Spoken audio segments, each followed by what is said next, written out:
독도문에 제가 제일 가슴이 아팠던 구절이 이거예요.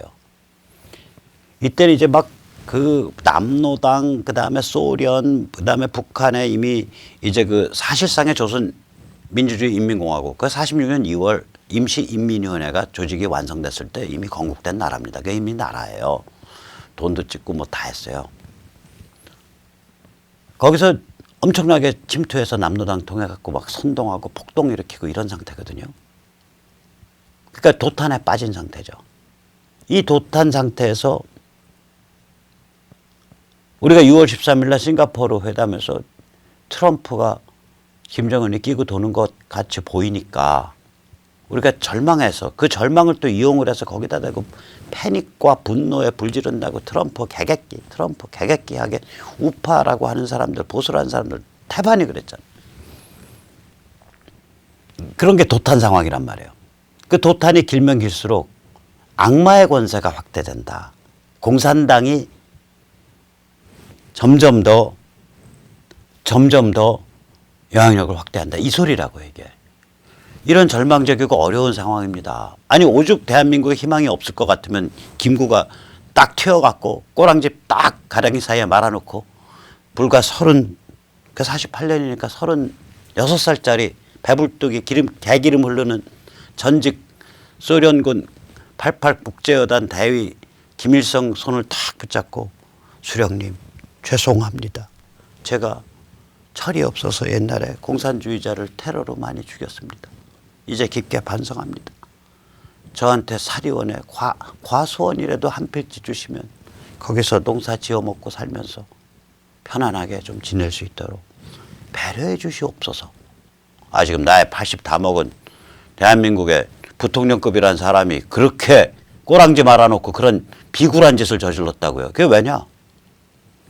이쪽 휴전선 남쪽, 38선 이남에 토탄이거든, 토탄. 나라라고 만들었는데 인플레는 심하지. 인플레 심한 이유 중에 하나는 그거예요. 북에서는 소련군이 점령하자마자 소련군 군표를 사용하게 하면서 조선은행권이랑 동경은행권 일제 때 있던 두 가지 종류의 화폐를 걷었어요. 이걸 가지고 전부 남쪽의 남로당 공산당 자금으로 다 내려보냈다고요. 인플레 얼마나 심해질 거예요. 가장 큰 이유는 그거였다고요. 그러니까 인플레는 심하지, 사회는 제대로 돌아가는 건 없지, 혼란스럽지. 그러니까 그냥 전부 남로당 선동해서 귀가 솔깃솔깃 하는 상태라고요. 이 상태가 더 길어지면 여기에는 악마의 권세, 공산당의 권세가 확대될 수밖에 없지 않습니까? 그러니 제발 오실 거라고 믿습니다. 이 땅에 영광을 보내주실 거라고 믿습니다. 영광을 보내긴 뭘 영광을 보내. 전쟁을 보냈지. 근데 그 전쟁을 통해서 정신이 각성해버렸단 말이에요. 오죽하면 CIA 보고서가 6.25 전쟁에 대해서 불에 의한 정신적 세례, Baptism by Fire라는 제목으로 딱 나왔다고요. 6.25 끝나고 나서. 그러니까 당시에는 48년, 49년 이 당시에는 시련이 깊어지면 공산당이 득세하는 조건이에요. 백척한더라고요, 나라가. 그러니까 이 공산당 소련이 뭐라고 생각을 했냐. 김일성, 박헌영이가. 내려가면 100만 명이 봉기한다예요. 그렇게 믿었어요. 그거랑 관련이 있는지 모르지만 문성근이가 자기 저기 이명박 때 그 횃불 들고 밤마다 싸질러 다니는 그 이상한 그 떼횃불, 떼촛불이 아니에요. 저는 촛불은 거기에 비하면 얌전하지. 떼횃불 만드는 싸질러 다니면서 그 단체 이름을 100만 밀란이라고 했잖아요. 저는 소름이 쭉 끼치더라고. 해방공간 6.25 직전에 걔들이 말한 100만 봉기랑 어떻게 그 딱 대꾸를 이루잖아. 100만 봉기, 100만 밀란. 여적죄로 해석될 수 있는 그 구호였어요, 그게. 내려오쇼. 우리 100만 명이 밀란합니다. 그게 당시 6.25 때의 로직이에요. 공산주의자들의. 그러니까 이게 인민전쟁이거든요. 이거 군사학적으로는 피플스 워라고요. 인민전쟁 일어날 거다라고 믿고서 낙동강 전선에 몰빵한 거라고요. 왜냐, 옆구리를 미 해병이 치고 들어와서 상륙작전을 하더라도 100만 명이 들고 일어나서 결국 물리칠 수 있을 거다. 들고 일어나긴 뭘 들고 일어나. 치고 들어오니까 다 태극기 흔들고 그랬죠. 고백할게요. 제가 눈알이 뒤집혀갖고 전두환 때 반정부 운동했잖아. 진하게 막슬레닌주의. 아, 그때 저 북한 애들이 어떤 놈들인가를 제가 이제 그 연구를 해야 될 거 아니에요. 지금 나라 엎으려 그러니까 저놈들이 어떤 놈들인지 알아야 어느 정도 선에서 엎을지를 결정할 거 아니에요. 그래가지고 연구를 해보니까 아니 그때는 이제 북한 쪽 자료들이 별로 없었어요. 여기서 나온 자는 이제 저도 이제 막스레닌주의 그저 이제 공산주의 사상 물들었다고 여기 자료는 안 믿었고. 그 제일 객관적인 자료가 뭐냐면 전쟁사라고 전쟁사. 전쟁사를 연구를 해보니까 아 이놈들이 인민전쟁 믿고 낙동강 전선에 집결한 거더라고. 그래서 제가 하도 기가 차서 왜냐. 아니 내려가는 순간 6월 25일 날 인민전쟁 믿은 거 오케이 그럴 수 있어. 26일 믿은 거 오케이 그럴 수 있어. 27일 오케이 그럴 수 있어. 7월 25일까지도 오케이 그럴 수 있어. 9월 15일쯤 되면은 이게 안 되는 게임이다라는 거 알았어야 될 거 아니에요. 다스려 봤으니까 거의 3개월을. 9월 20 며칠이 인천 상륙작전 아니에요. 그럼 그때 가면 거의 3개월 다스렸는데 알았어야 된다고 이게. 근데 그때도 낙동강 정선에 계속 몰빵해요. 마지막 순간까지. 그 얘기 뭐냐. 마지막 순간까지도 100만 민단을 믿었다는 얘기야. 그러면 밑에서부터 올라가는 정보가 차단됐거나 밑에서 이미 올려보낼 때 숙청 안 당하려고 알아서 기어서 엉터리 정보를 올린 거예요. 저희 인민위원회는 유사시에 1000명이 결사 무장투쟁에 나섭니다. 저희 서초동 인민위원회는 여기는 반동분자가 많아서 유사시에 죄송하지만 650명이 결사 투쟁으로 나설 것으로 사료됩니다. 뭐 이따오 보고서들이 전국 각지에서 올라와서 다 합산해 보니까 150만 되는 거예요. 그러면 오케이 50만은 허수라고 치고 100만은 일어나겠구나. 오케이 미군애를 들어와도 버틸 수 있어. 이 계산을 3개월 후까지 한 거라고 이게. 그 얘기 뭐냐. 이미 50년 9월에 당이 썩었다는 얘기예요. 제가 북한 애들이 어떤 애들이 하고 들여다본 게 80년대 초인데 그때 제 결론이 이놈의 자식들은 30년 전에 이미 썩었구나 대가리가. 그러니 30년이 흐른 지금은 어느 정도 썩어 있겠냐.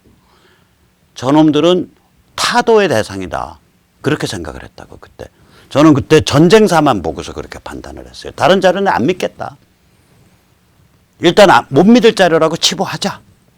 전쟁사 자체는 그게 국방부에서 나온 거든 어디서 나온 거든 기본적인 팩트를 못 마사지 하잖아요. 그래서 아무튼 간에 6.25라는 우리가 고난을 겪게 된 게 이은영 박사의 기도와 달리 영광을 보내준 게 아니라 시련을 더 보내준 거예요. 그래서 그 피바다 시련을 통해서 우리가 대한민국을 반공을 국시로 하는 나라로 만들어낸 거라고요. 선배 세대가. 그래서 그 반공 국시의 힘이 80년 중반까지 30년을 간 거예요. 30한 5, 6년을. 그 힘을 가지고 사회 안정 속에서 급속한 경제 발전을 달성할 수 있었던 거라고요.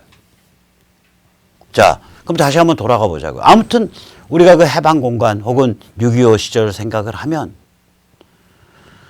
일단 나중에 전쟁에 의해서 다시 되치기를 하긴 했지만 시련이 깊어지면 공산당이 득세하는 조건이었다고요. 전쟁까지 피바다까지 치달을 때까지. 지금은 안 그래요. 시련이 깊어지면 자유시민이 더 각성이 심화된다고요.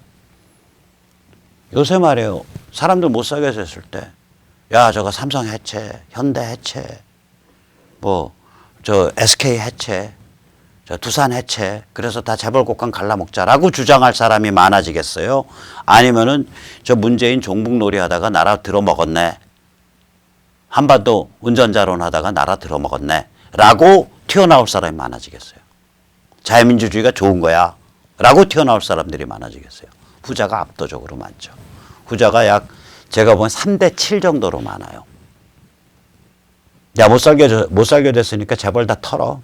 부유세로 돈 가진 사람들 다 털어. 앞으로는 정기예금세도 해. 정기예금 많이 맡겨놓은 사람들도 다 털어. 그러니까 털어서 배갈라서 갈라먹자라는 사람들이 3명 나오면 야, 저 문재인 586 집단이 종북놀이하고 한반도 운전자론 놀이하고 김정은이한테 대한민국 쌈 싸서 입에다 넣어주려고 놀이하다가 나라 다 들어먹었구나. 자유민주주의 시장경제가 좋은 거구나. 라고 튀어나올 사람이 많겠냐고요. 여기 한 7명 나온다고요. 저쪽에 3명 나오면. 그래서 저희가 희망이 있는 거예요. 그래서. 자, 상대방은 어떤 자들이냐. 이게 이제 시간을 적으로 삼은 자들이에요. 엊그저께 김어준이가 정세현 전 통일부 장관을 불러다 놓고 앉은 자리도 참 가관이에요. 정세현은 소파에 앉혀놓고 자기는 탁자에 앉혀놓고 일단 궁뎅이 위치가 자기는 높고 정세현은 낮아. 엄청난 아우라지. 이렇게 아우라 딱 둘러놓고 미국 깡패 새끼들 씨발 그렇게 말을 했어요.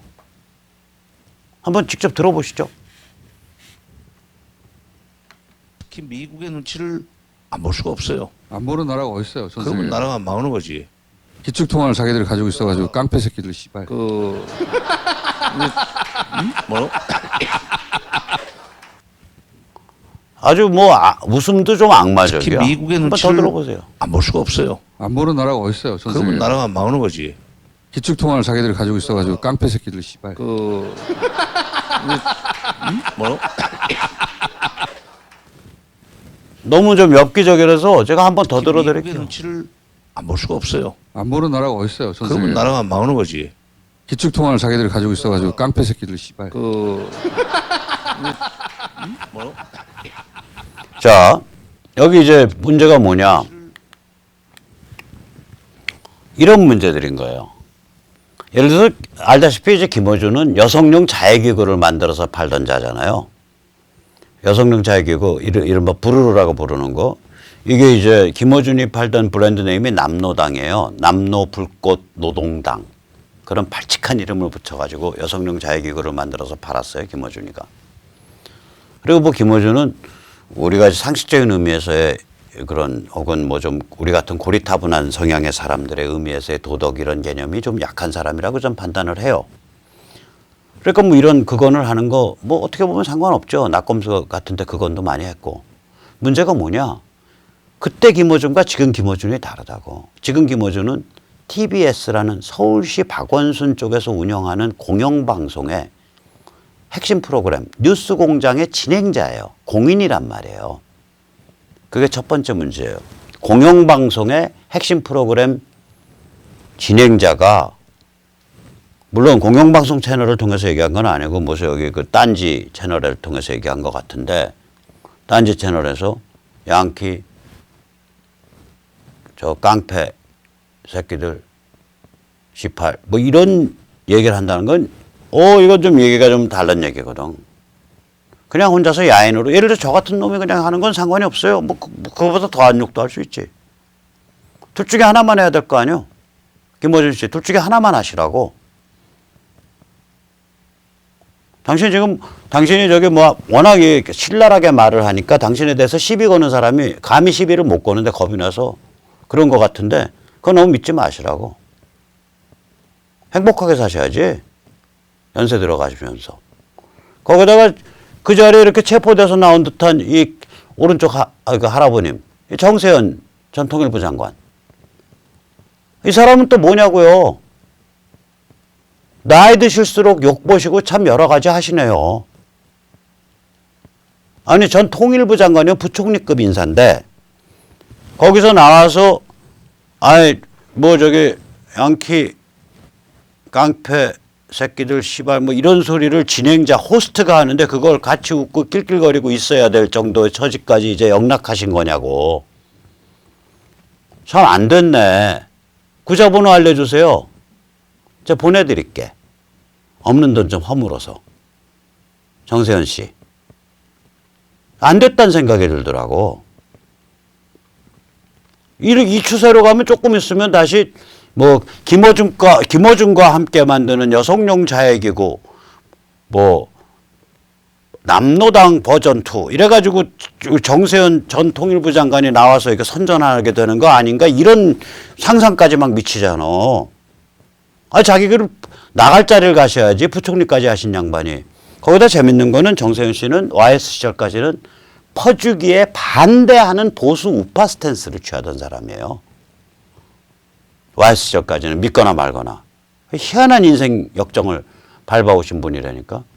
참 나이 드실수록 욕 보시고 여러 가지 하시네, 진짜. 세 번째 문제는 뭐냐면요.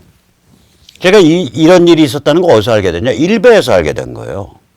이 정도 사안이면 조중동이 불 뿜고 덤벼야 돼요. 어떻게 박원순 시장이 주도하는 서울시가 운영하는 공영방송 TBS의 주요 프로그램 진행자가 아무리 자기 개인 유튜브 방송이라고 할지라도 거기서 양키라는 말은 안 썼지만 미국 놈들, 깡패 새끼들, 개씨발 뭐 이런 욕을 쓰냐. 특히 통일부 장관을 지낸 원로를 데려다 놓고 이 사람 둘 중에 하나만 하게 해야 되는 거 맞지 않냐. 이러고서 조중동에 불을 뿜어야 되는데 가만히 아닥하고 있어. 왜냐? 제가 짐작하기에는 김어준한테 맞을까 봐. 오케이, 그럼 백모한테도 한번 맞아보셔. 조선 방 회장, 동아 김 회장, 중앙 홍 회장 그렇게들 사실 거요? 그쪽 매만 아프고 이쪽 매는 안 아픈가? 한쪽 볼태기 맞으면 아파? 오케이, 다른 쪽 볼태기 때려 드릴게. 당신들은 뭐를 뉴스를 해야 되고 뭐를 뉴스를 안 해야 되는지조차도 모르는 사람들이 그러고서 언론을 왜 하나? 집어치셔. 그거 문 닫아. 문 닫아 걸어야 대한민국이 깨끗해지겠구만. 그러니까 제가 더 화나는 건 문제 3이라니까요. 이런 거를 일베가 하고 일베가 먼저 하더라도 조중동이 바로 받아야 되는데 안 받는다고. 이게 문제라고 생각을 못 하는 거예요. 그 정도로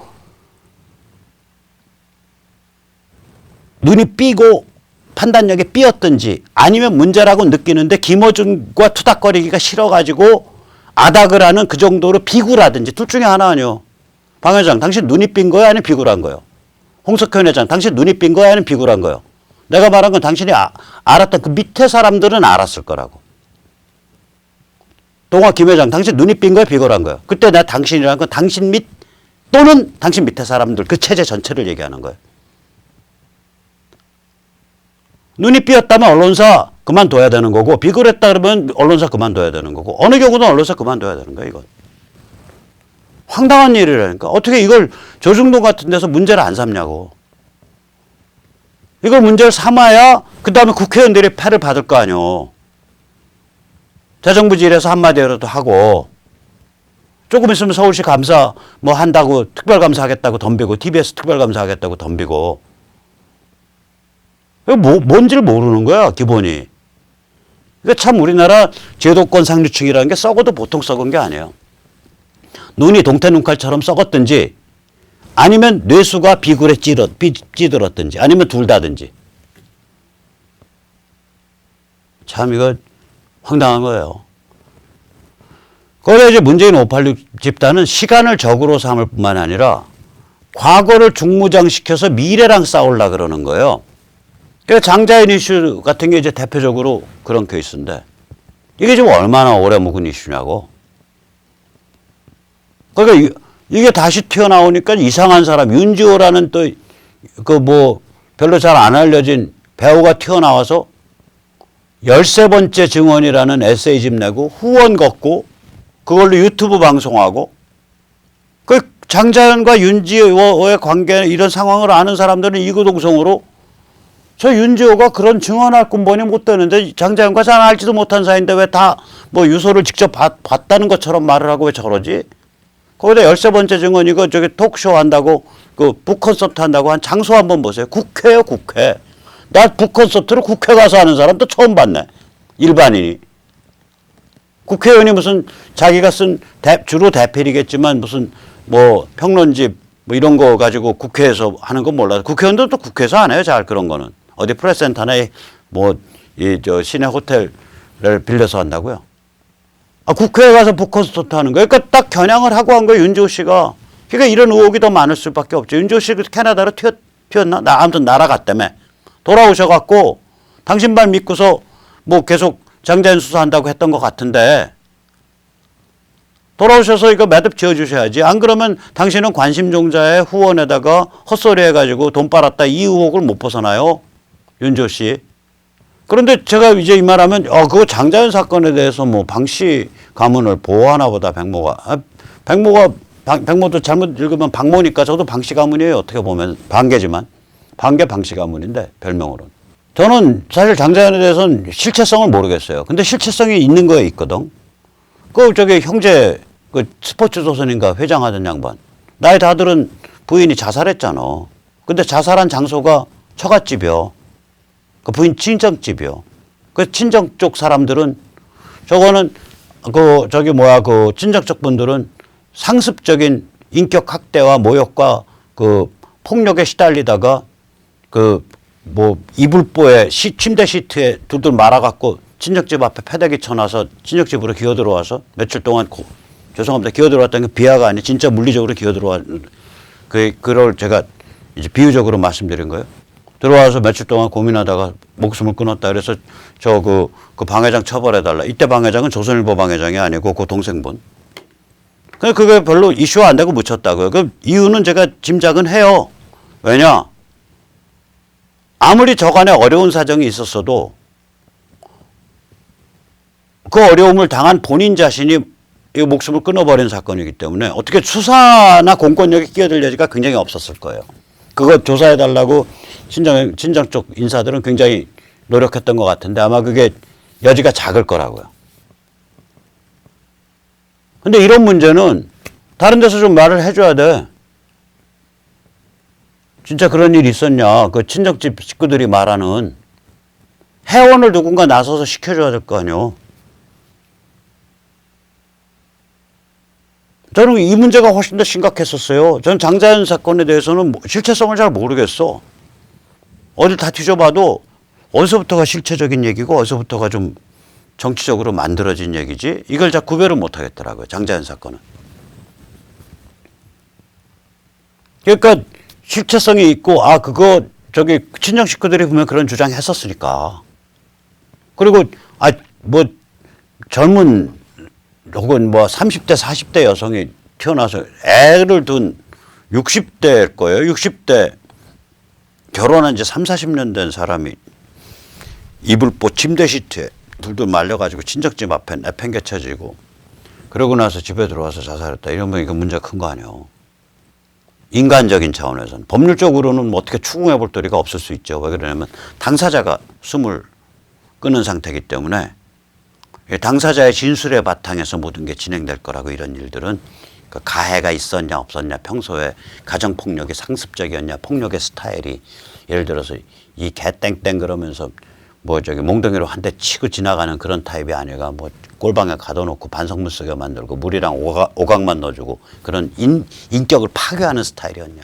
혹은 뭐 그런 일이 뭐 10여 년 20년 진행됐는데 이 자녀들이 이 경제권을 가진 아버지랑 뜻이 통해서 어머니에 대해서 동정하고 어머니 편을 들어주는 게 아니라 예를 들어서 아버지가 그런 일 하면 어머니 편 들어서 야 이 개새끼야 우리 엄마 손 한 번 잘못되면 너 죽여버린다고 아버지랑 그렇게 맞서는 게 아니라 아버지 편 들어서 엄마를 같이 인격적으로 경멸하고 밟았냐 뭐 이런 문제들이라고.